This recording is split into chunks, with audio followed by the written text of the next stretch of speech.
Baik, Assalamualaikum warahmatullahi wabarakatuh.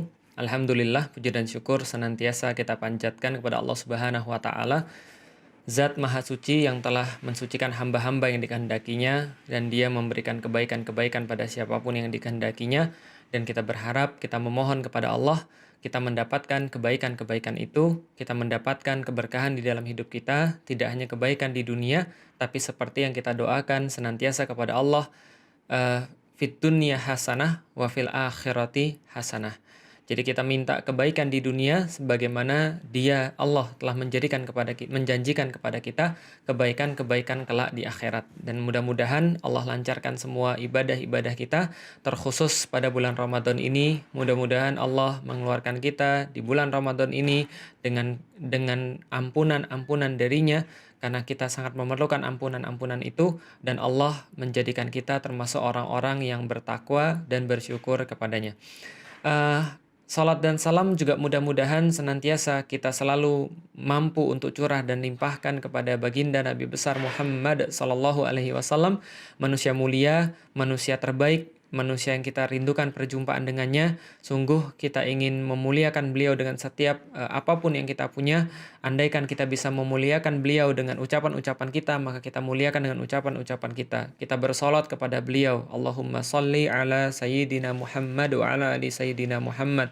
Kita bersalam kepada beliau, assalamu alayka ya ayyuhan nabiyyu wa rahmatullahi wabarakatuh.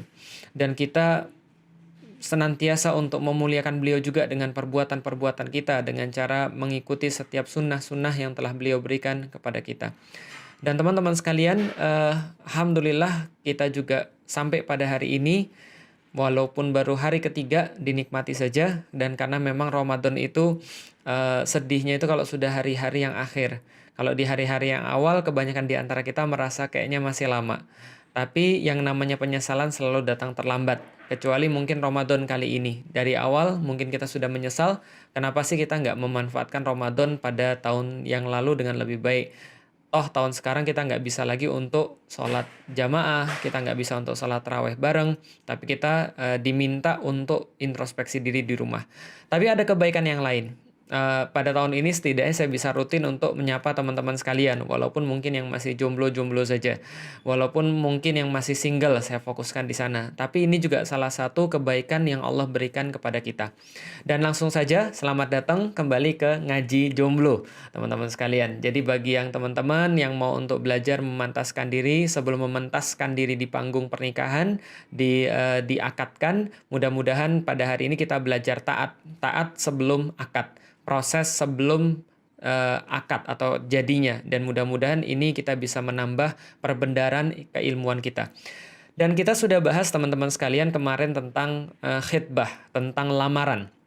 Jadi kalau seandainya kita boleh untuk nyampein, apa sih bedanya antara khitbah dengan ta'aruf?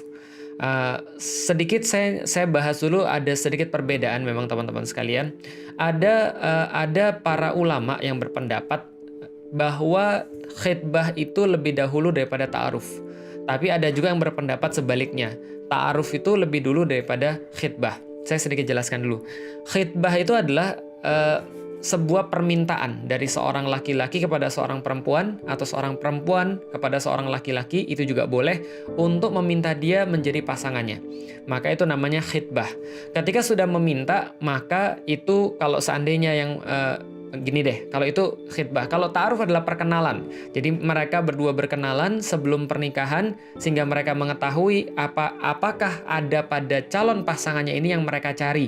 Itu adalah namanya ta'aruf. Dalam fase perkenalan inilah ada yang namanya ngobrol, ada yang namanya mendatangi keluarga, ada yang namanya melihat apa yang kita suka dan apa yang kita nggak suka, bicara tentang visi di masa depan. Semuanya ini terjadi pas ta'aruf. Jadi kalau misalnya di jalan yang tidak syar'i, jalan yang tidak taat, itu ada pacaran. Itu dianggap sebagai perkenalan sebelum menikah. Sebenarnya pacaran itu tidak pernah berkenalan. Kenapa? Karena sebenarnya mereka tidak pernah mengeluarkan yang sebenarnya dari diri mereka. Nah, balik lagi di dalam Islam, jadi ada khitbah, ada ta'aruf. Ada yang mengatakan khitbah itu lebih dulu. Jadi kita minta dulu dia untuk menjadi calon kita, untuk menjadi pasangan kita nanti, untuk menjadi orang yang kita nikahi. Kalau dia mau, baru dilanjutkan dengan proses ta'aruf. Itu yang saya pahami. Tapi ada juga yang mengatakan bahwa ta'aruf dulu, kenalan dulu. Kalau sudah cocok, nanti langsung khitbah, lalu kemudian untuk menikah. Nah, untuk lebih mengerti antara khitbah dan ta'aruf, kenapa ada yang berpendapat ini dahulu dan ini dahulu? Kalau saya mengambil pendapat yang mana? Kalau saya mengambil pendapat khitbah itu didahulukan daripada ta'aruf.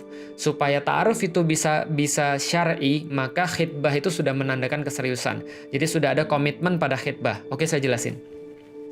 Jadi teman-teman sekalian, khitbah itu ada syaratnya. Apa beda antara khitbah ta'aruf dengan pacaran? Kalau khitbah ta'aruf itu tidak maksiat, sedangkan pacaran itu mengandung hal-hal yang bermaksiat. Kalau misalnya belum paham, silahkan baca, udah putusin aja. Nah, di dalam khitbah ta'aruf, ini ada dua hal yang setidaknya membedakan dia dengan yang namanya pacaran. Yang pertama adalah teman-teman sekalian, yang namanya khitbah itu ada jangka waktunya. Jadi ada jangka waktunya. Jadi kapan pernikahan yang kita inginkan? Kapan masa ta'aruf yang kita rencanakan? Emang ada di dalam syariat, Ustaz? Nggak ada. Syariat tidak membatasi ta'aruf berapa lama, tapi hanya saja yang namanya ta'aruf itu lebih cepat, lebih baik. Teman saya ada yang 2 bulan, ada yang 3 bulan, Hawariun kemarin 1,5 bulan, Sifrun bahkan kurang daripada Sifrun mungkin 1 bulan lebih, nanti coba dikonfirmasi lagi. Saya sendiri fasenya 6 bulan ta'aruf gitu kan ya, itu pun setelah, nanti saya cerita setelah ada jeda. Nah, jadi ta'aruf itu ada jangka waktunya. Nah, pertama ada jangka waktu kapan pernikahan yang sudah disepakati sehingga goalnya jelas. Jadi nggak begini ditanya. Kalau pacaran kan gini, ditanya sama pacarnya, kapan kita nikah? Jawabannya, ya bulan Mei. Mei apa? Maybe yes, maybe no. Mei kapan? Ya bisa jadi Mei 2020, Mei 2021, 2022, 2025, kita nggak tahu. Kadang-kadang ada yang ditanya lagi, kapan kemudian kita mau nikah? Ya nantilah kalau kamu sudah lulus. Kalau kamu sudah lulus, kamu sudah benar kerja, kamu sudah mapan, sudah punya rumah, sudah punya mobil, sudah punya segala macam, nanti baru kita nikah. Itu nggak jelas sama sekali. Bayangin teman-teman sekalian, rumah aja itu kreditnya itu 9 tahun, 10 tahun. Masa pacaran 9 tahun, 10 tahun nggak kelar-kelar? Motor aja itu kreditnya paling 3 tahun. Masa sih kemudian pacaran kemudian sampai belasan tahun dan seterusnya? Itu tidak jelas.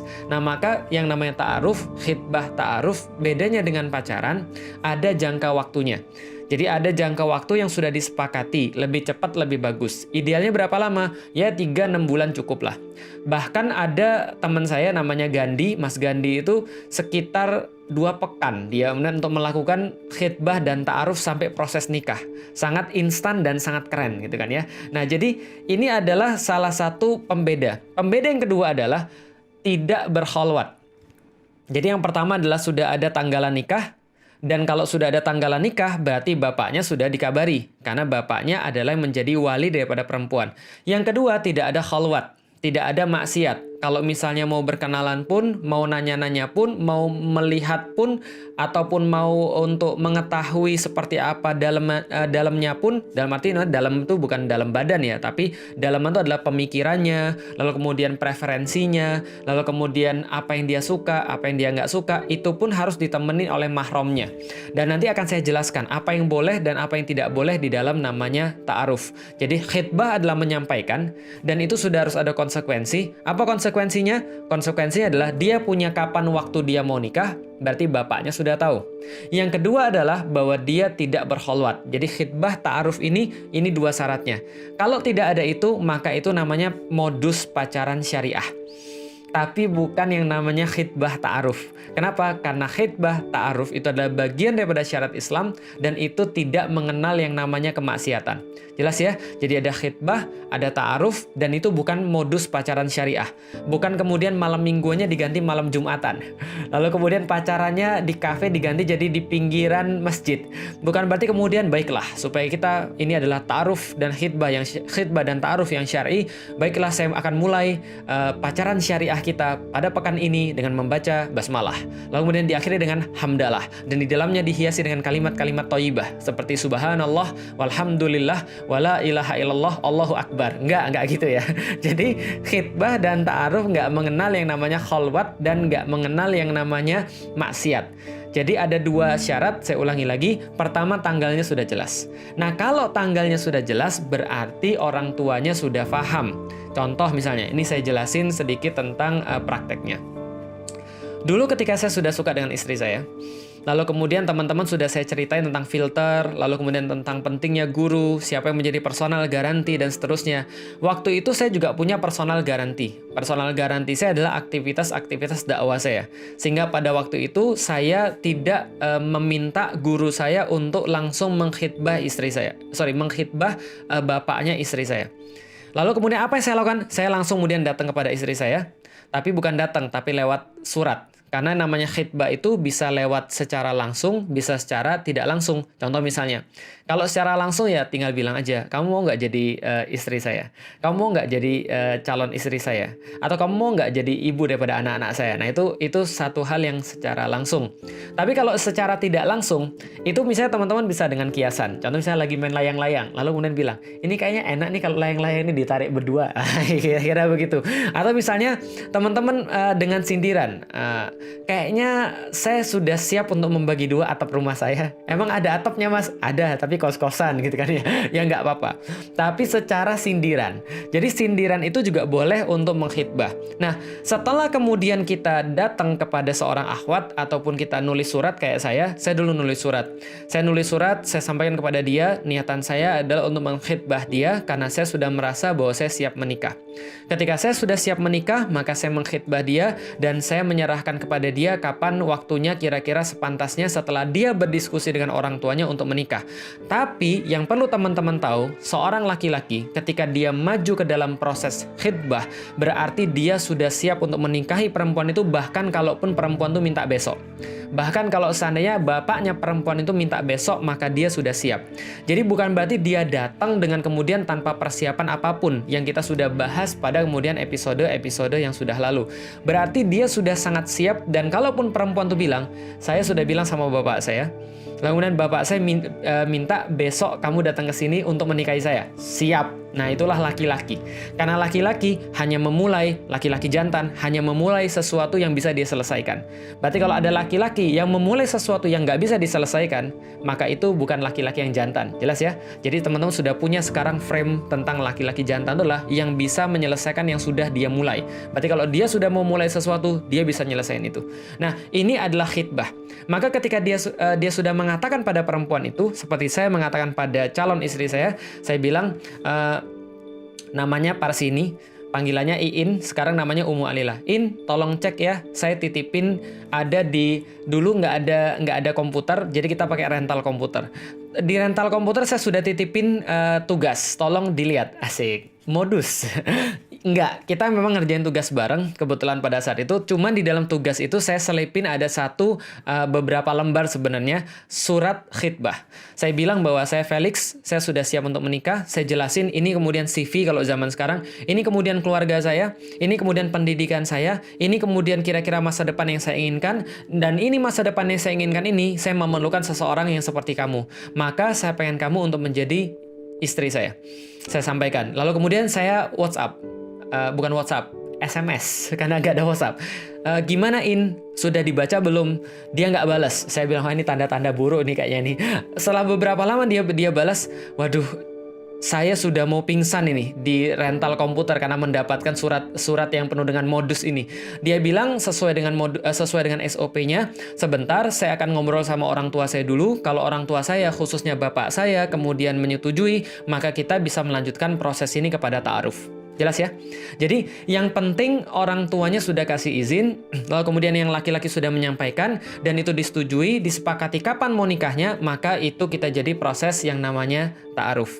Nah, khitbah dan ta'aruf inilah proses pendekatan yang namanya di dalam Islam, yang membuat kita itu tidak seperti membeli kucing di dalam karung. Jadi ini yang kemudian dimaksud dengan fase khitbah.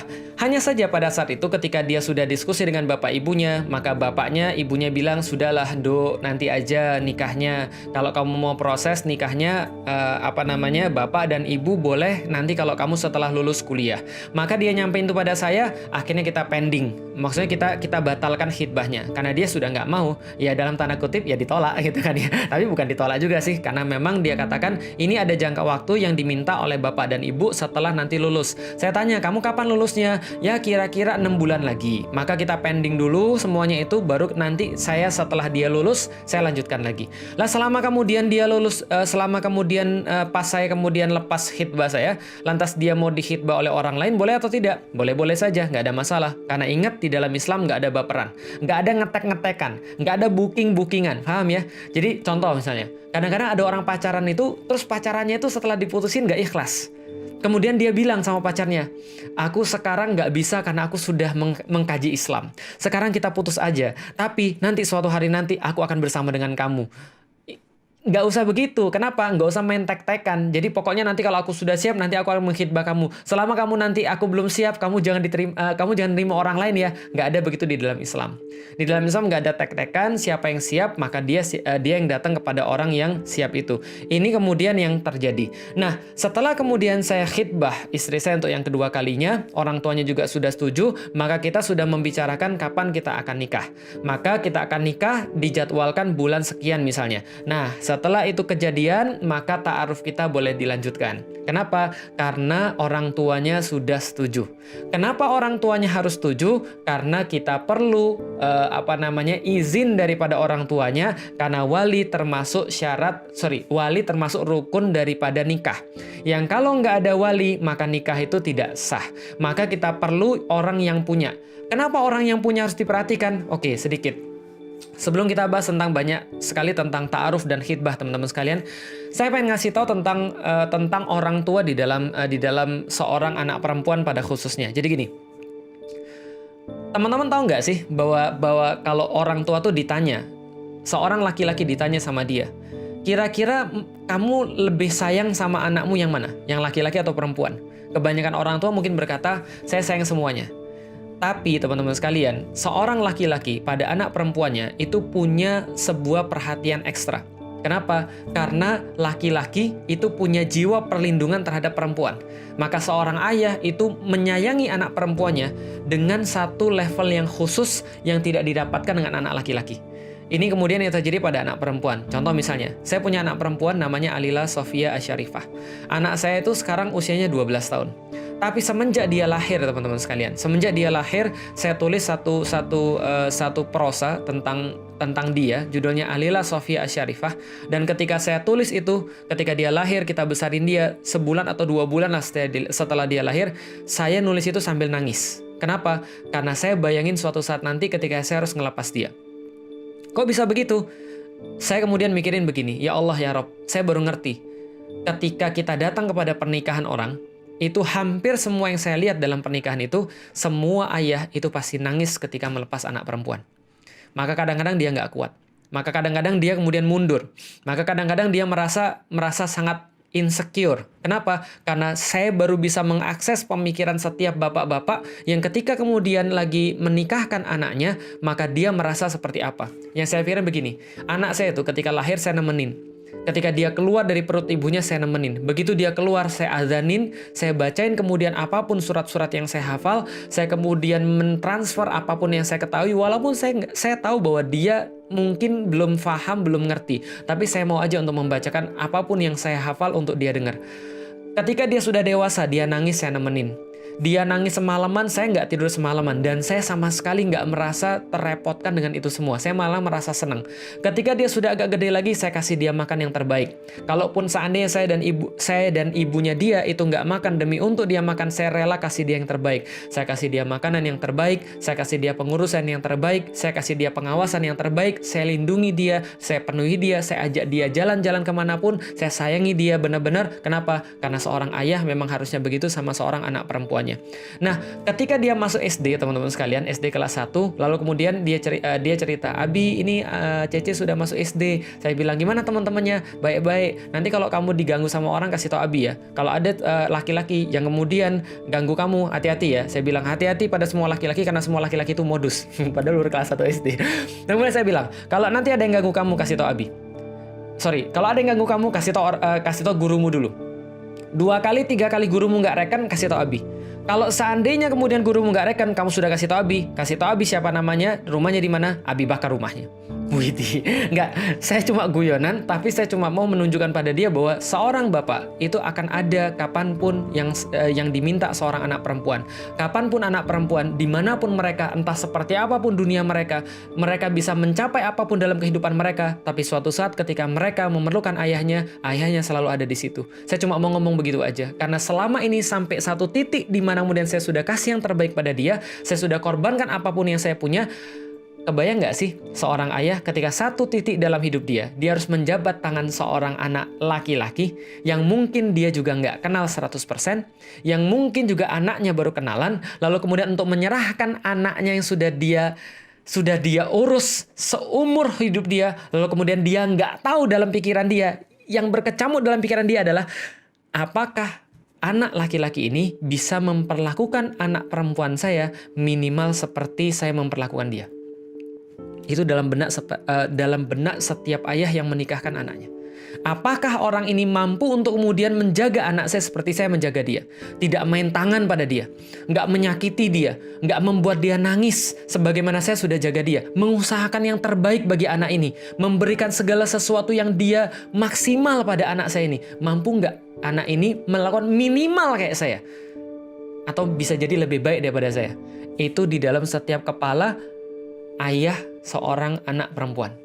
Sekarang saya tanya sama antum, kalau antum sudah tahu semua itu, adil nggak sih kalau seandainya seorang ayah yang sudah membesarkan anaknya sampai seperti itu, lalu tiba-tiba ketika dia sudah dewasa Anda pacarin, lalu Anda rusak tanpa izin bapaknya nggak tahu apa-apa? Adil nggak sih kalau seandainya nanti Anda punya anak perempuan, nanti Anda juga diperlakukan kayak gitu? Makanya Tabarakar Rahman, Allah itu mengatur syariat dengan sangat luar biasa. Allah mengatur syariat bahwa ta'aruf dan khitbah itu harus atas persetujuan orang tuanya. Masya Allah, orang tuanya harus tahu. Kenapa? Karena seorang bapak adalah seorang laki-laki juga yang tahu modus setiap antum. Ya nggak sih? Dia tahu laki-laki itu kayak apa. Maka dia tahu laki-laki yang mana yang harus mendekati anaknya. Dia tahu harus seperti apa menjaga anaknya. Dan dia nggak akan mungkin membiarkan anak perempuannya itu sia-sia. Maka ketika ada sesuatu yang datang, dilihat, oh ini kayaknya modus nih, pergi kamu gitu kan ya. Atau dia lihat, belum apa-apa, oh ini kayaknya pandangnya sudah nggak benar, langsung disiapin siram gitu kan ya, langsung siapin selang untuk disiram. Itu seorang ayah. Maka seorang ayah itu adalah tugas yang paling berat. Kalau yang saya bayangin, kenapa saya nangis ketika saya bayangin untuk menikahkan anak saya, padahal anak saya waktu itu masih bayi, adalah karena saya bayangin itu tugas berat banget untuk menyerahkan sebagian hidup saya. Untuk menyerahkan segala sesuatu yang terbaik yang sudah saya lakukan untuk dia, dan menyerahkan pada orang, dan saya nggak ngerti apakah orang ini mampu berbuat yang terbaik minimal seperti saya. Paham ya? Kenapa ta'aruf dan khitbah itu harus pengetahuan orang tuanya. Karena orang tuanya yang sudah menjaga dia sampai di titik itu, dan antum bukan orang dalam. Antum hanyalah alien yang baru masuk, yang harusnya tahu etika untuk ngobrol itu sama orang tuanya. Apakah harus langsung ke sana, Ustaz? Enggak. Cukup dia ngomong dengan orang tuanya. Saya sedang melakukan satu proses dengan seorang laki-laki, atau kalau laki-laki nggak perlu orang tua, karena yang perlu wali kan anak perempuan.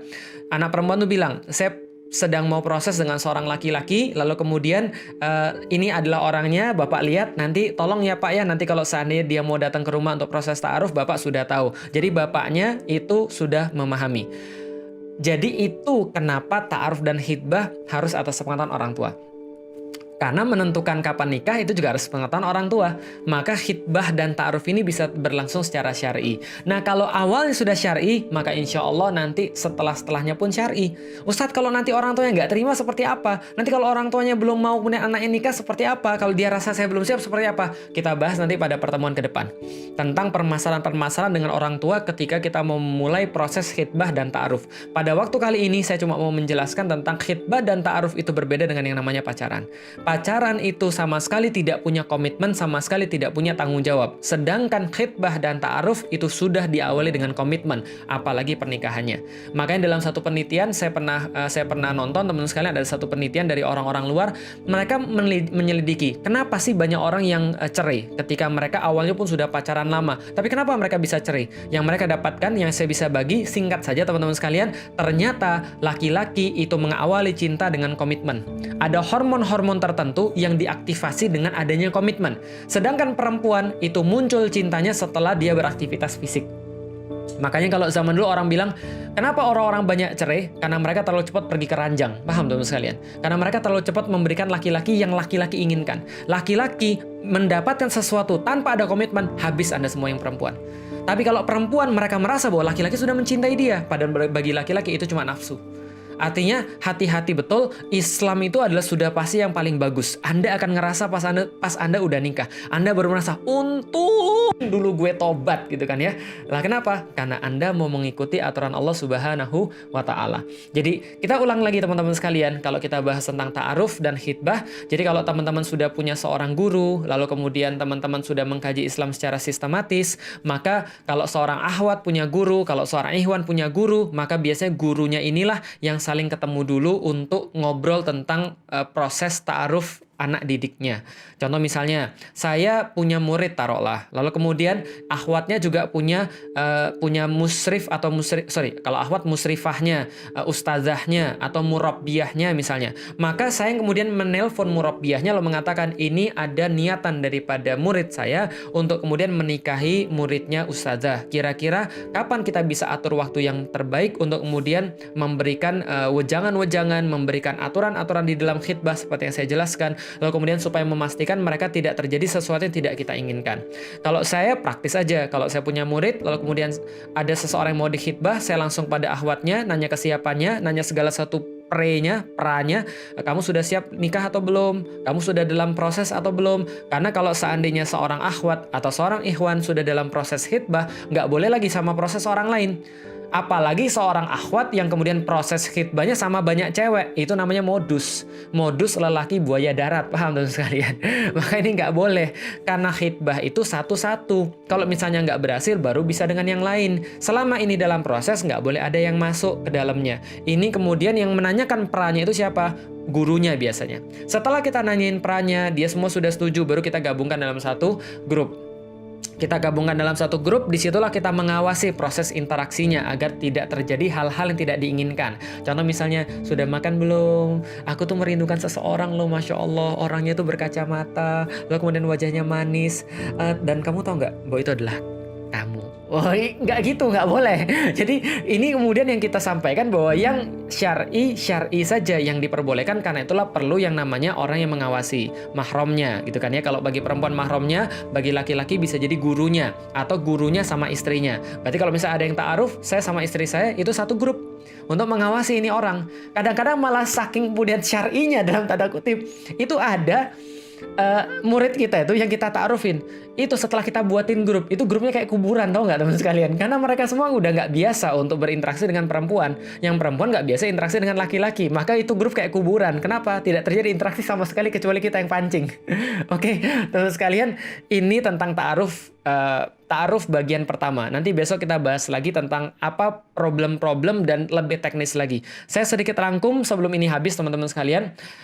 Setelah teman-teman siap dan teman-teman sudah melaksanakan seluruh kemudian episode yang lalu atau fase-fase yang lalu, maka teman-teman boleh untuk mengkhitbah seorang akhwat atau seorang akhwat boleh mengkhitbah seorang ikhwan. Sampaikan bahwa kita mau agar dia menjadi calon pasangan kita untuk seumur hidup. Maka ketika itu sudah terjadi dan orang tuanya sudah paham, satu, orang tuanya paham, dua, sudah ada jangka waktu yang sudah ditetapkan kapan nikahnya. Jadi bukan nggak jelas ya, bukan indefinitif, tapi sudah jelas kapan nikahnya, lalu kemudian baru dilanjutkan ke fase ta'aruf. Selama fase nikah, ta'aruf dan khitbah ini, maka tidak boleh ada proses yang lain lagi. Dan laki-laki yang masuk ke dalam fase khitbah dan ta'aruf hendaklah sudah memang siap. Artinya kalau perempuan itu minta atau orang tuanya itu minta besok, maka dia bisa memenuhi. Dan ada kejadian kayak gitu.